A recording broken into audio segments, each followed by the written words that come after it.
This is Maria, and you're listening to Corky Girl Explains.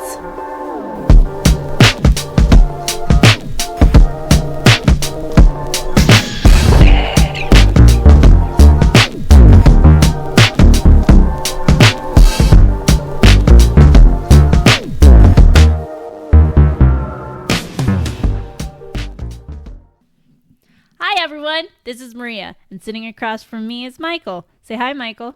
Hi. How are you today? Not bad. How are you? I'm good. Are you excited? Yep.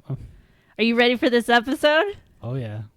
Remember, this is a podcast where I tell stories from current or past news or just weird stuff that I found on the internet and even try to answer some of Michael's questions along the way. So let's get into it. So for this episode, I found these articles on a website because I was searching for funny stories, but it was 10 stories that you find in history that you'll never see in a school book, basically. Okay.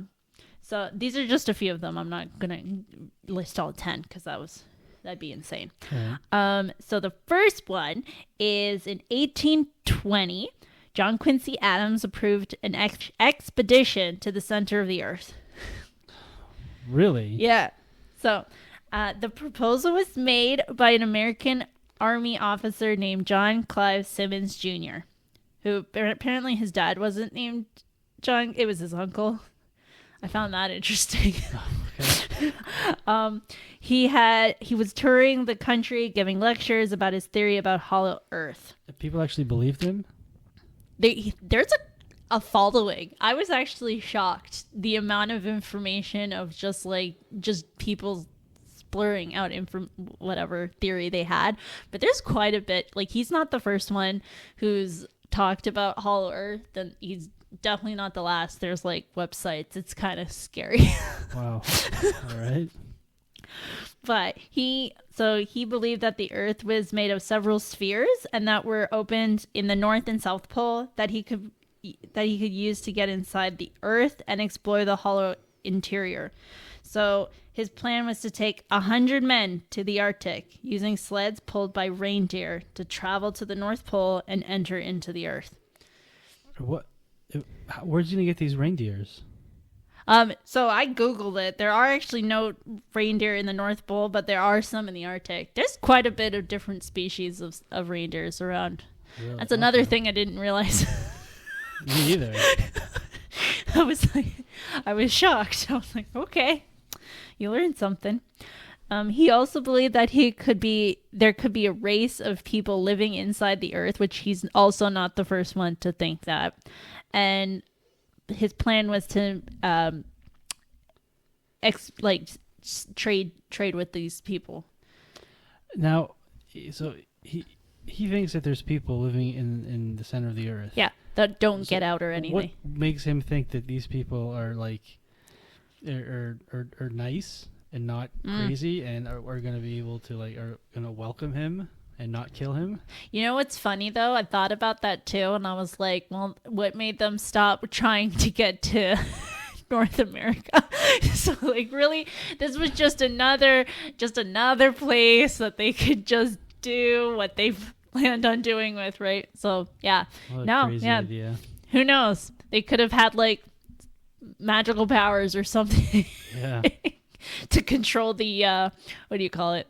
The volcano They can live in the center of the Earth. They can do anything.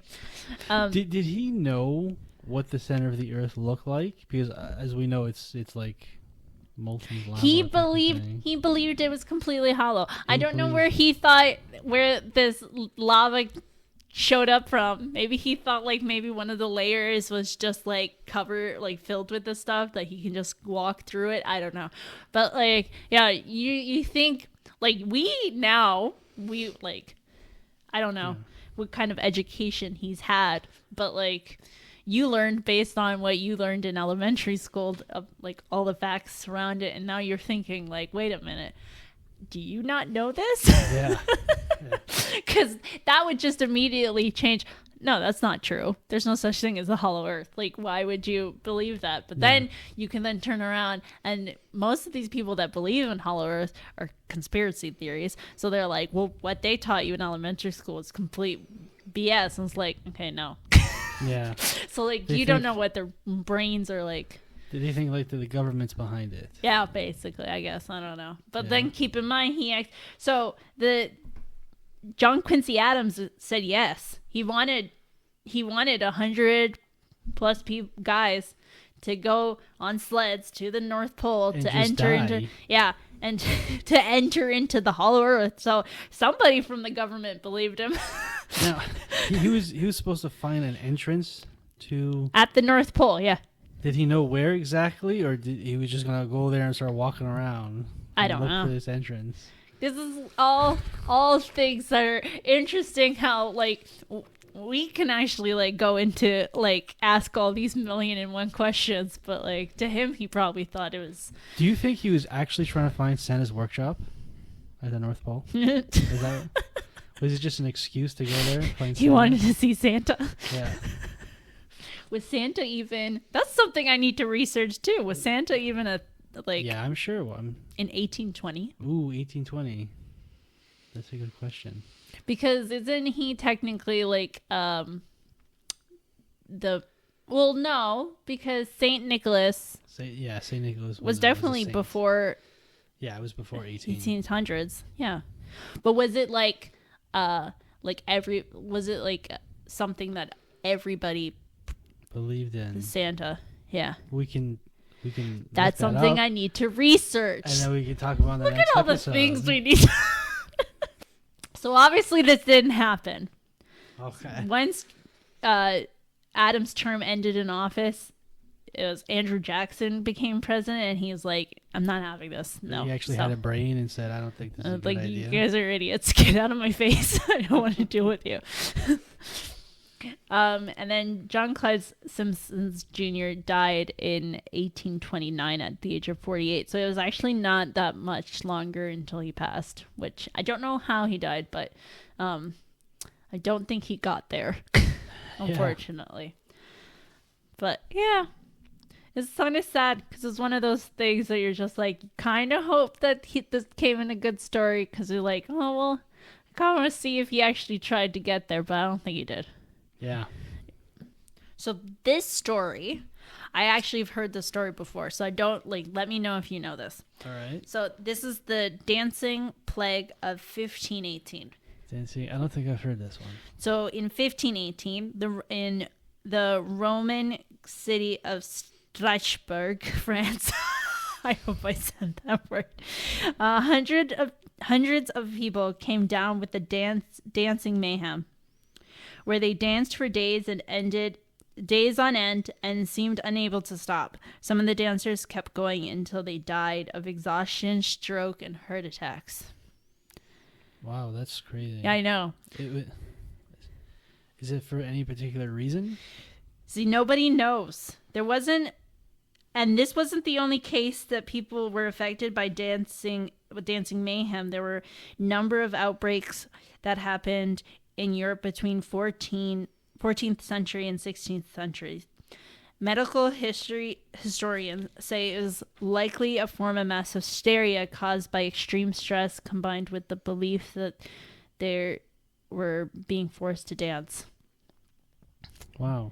So it's one of those weird, like, you don't know, you hope that it's just mass hysteria because it's not going to affect your, like, hopefully it's not going to affect people in your family or whatever. Yeah. But then it's like, but what if?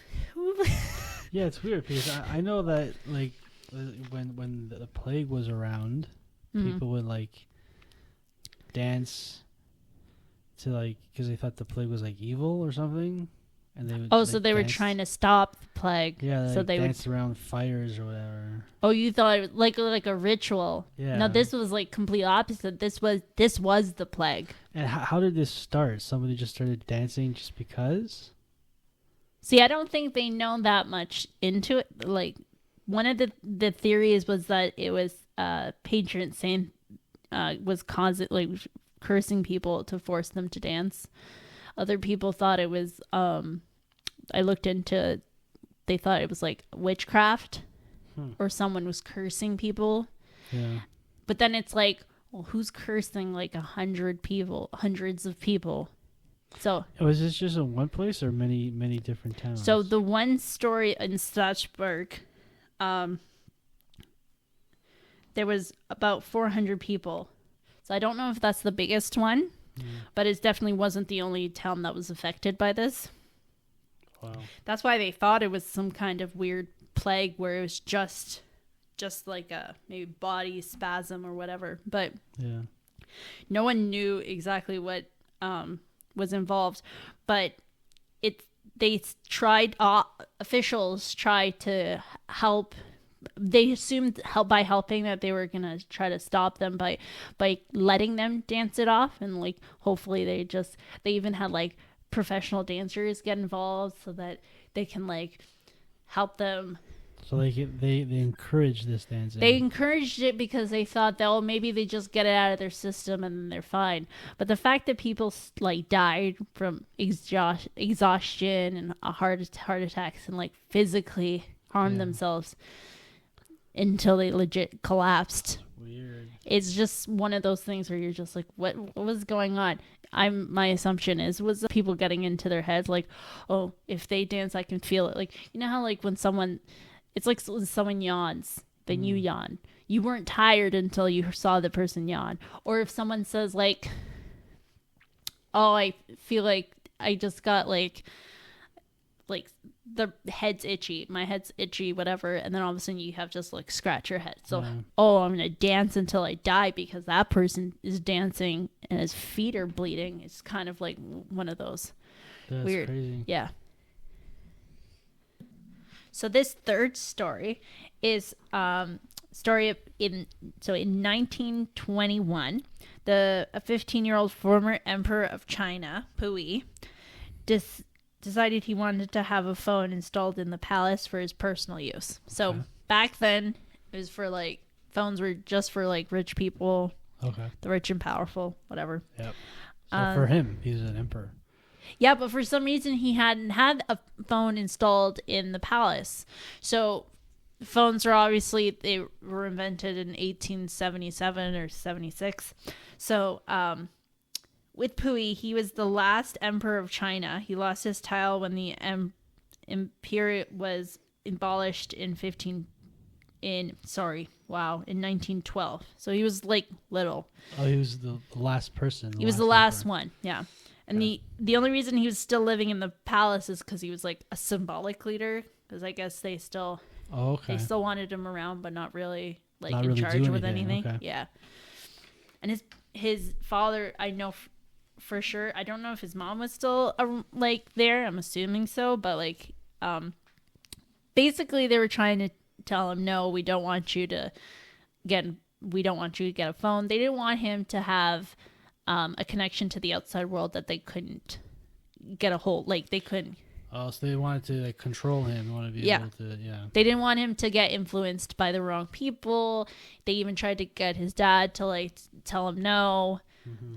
Eventually, he did get a phone, and funny enough, it wasn't like he wanted it for anything important. He just wanted a prank call. What? He just wanted to prank call a bunch of people.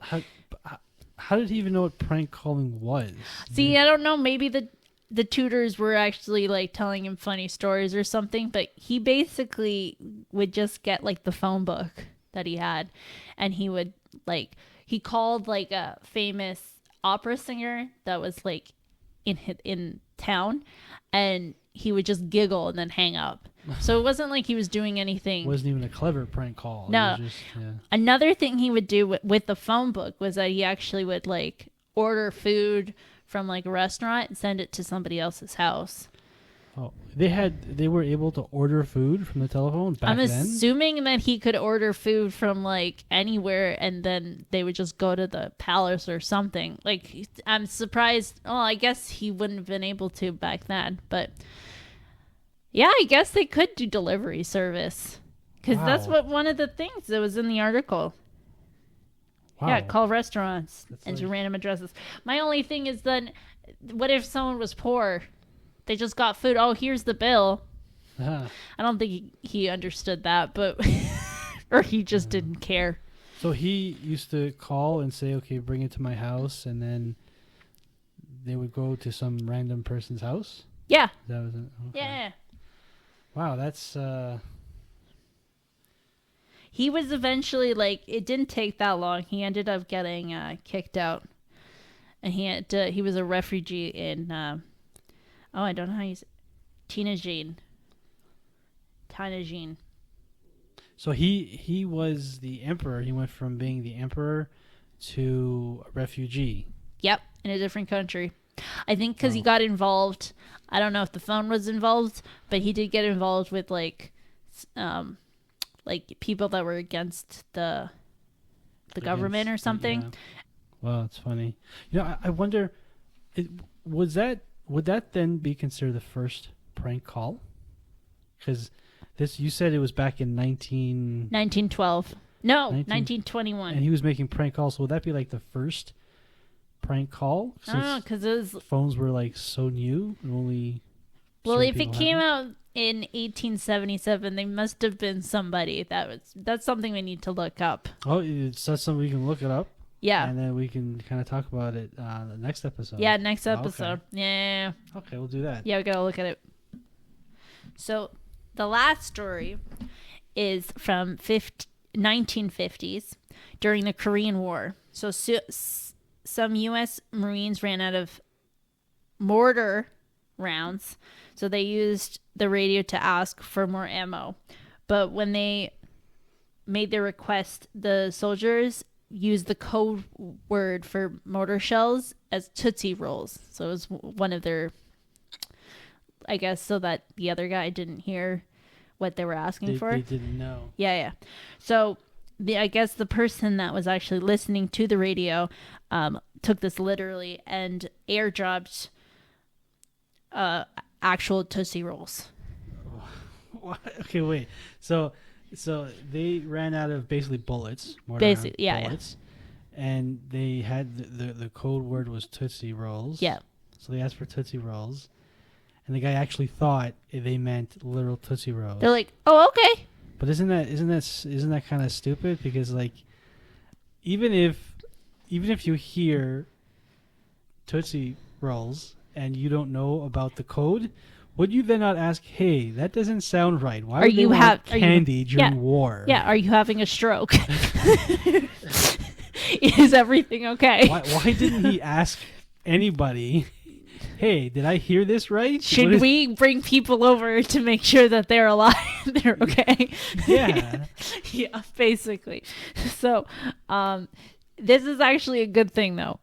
Because even though they didn't have bullets, obviously they couldn't really do much. But they actually ended up surviving for 2 weeks with Tootsie Rolls alone. Just on Tootsie Rolls. Just on Tootsie Rolls. Really? Afterwards, they ended up calling themselves the Tootsie Roll Marines, which I thought was kind of clever. But oh wow. So what happened was the reason why they had to survive on Tootsie Rolls is there was an accident happened in December where the temperature was freezing, but the soldiers realized that the candy could freeze solid in the cold, and then they can warm them up like putty in their hands and then eat off of that. Really? Yeah. So another thing is they could use the candy to patch holes and hoses and other equipment. At the time, 15,000 U.S. troops were fighting off 120 men. Eventually, the Marines punched a hole through the enemy's lines and made it to safety. But you imagine only eating Tootsie Rolls. but only eating one food for 2 weeks. Oh jeez. From morning, I think you'd survive on tuna. Yeah. But you imagine every day, breakfast, no mayonnaise, No mayonnaise. just tuna. Would you survive on just Tootsie Rolls? That's well, I think if it was war, and maybe you have to make that sacrifice. Right? Yeah. But I just like couldn't imagine having to just eat like one solid food. Like I can probably like snack on the same food, but like you gotta eat something in between. Yeah. And I And that's funny that they use that to like repair stuff. yeah. Jeez, because I heard that's how duct tape was Duct tape. duct tape was invented. Duct tape. Duct tape. Yeah. Do you know how many times I say duct tape? Well, I just say yeah. Yeah. Say weird, but I think that's why it was invented. It was invented for the war, right? I think it was they used it to seal up the ammo boxes so the ammo wouldn't get wet. Oh no way. Yeah, you know what? I have to look up that story, and maybe I can go through that on the next episode. Yeah. Oh, that's sick. Yeah. Oh, okay. So that's it for this episode. Thanks, Michael, for sitting with me and listening to my weird stories. Say bye. Bye. Have a good one, everyone.